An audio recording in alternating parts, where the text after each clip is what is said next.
Niimoodi, mul on siin siis riisipaber, siis riisinuudlid, mul on hästi peenikesed, võib paksemaid ka kasutada, siis mul on siin hästi peenikesteks tikkudeks lõigatud porgand, kurk, mul on roheline sibul, võib mururauku kasutada. Mul endale meeldib hästi, kui on koriandrit ka, kui osadele inimestele koriander ei maitse, siis mul praegu ei ole. Mul on krevetid, võib kasutada ka kana, võib üldse vegetaarselt teha. Ja mul on siin aedmustköömned. Need on sellised hästi, peaaegu et ilma maitsed, hästi õrna maitsega vürts, proovi, tahad. Mis on hästi tervislik ja hästi ilus ka, eks ju. Ja see on hästi tervislikud just liigestele ja juustele ja nahale ja organismi tugevdamiseks. Siis ma hoian mõned minutid siin soojas vees. Või paarkümmend sekundit tegelikult. Mõned minutid on liiga palju. Siis läheb juba liiga pehmeks ja hakkab katki minema. Kõige parem on rullida puust alusel.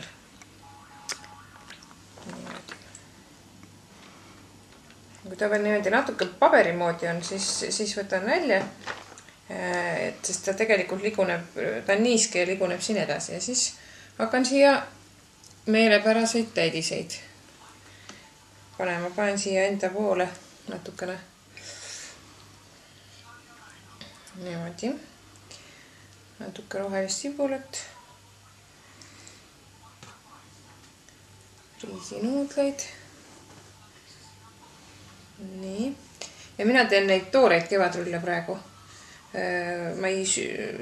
Saab sama asja pärast õlis ära friteerida, siis on sügav praetud kevadrullidega. Mulle maitsevad need toored, tervislikumad ka.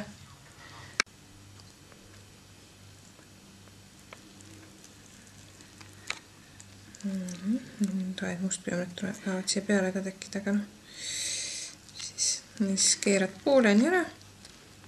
Tõstad need küljed peale. Väga lihtne ju, tegelikult. Ja rullid lõpuni. Voilà. Saab teha selle näiteks Mehhiko päraselt. Mingi mangoga salsa ja mingi kana. Vürtsis emalt marineeritud kanatükid ja siis saab magusat teha näiteks maapähkli võigas ja siis mingid marjad ja asjad panna. Meie pere lemmik on krevetide ja koriandriga tegelikult. Sa sööd koriandrit, ne? See natukene selle peterseeli moodi, aga selline... Ei ole väga mu lemmik. Hästi palju tuli meeldi.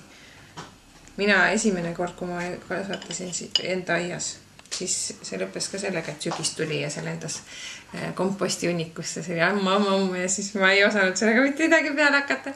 Käisin mitu korda suve jooksul maitsmas, mõtlesin, mis ma sellega teen.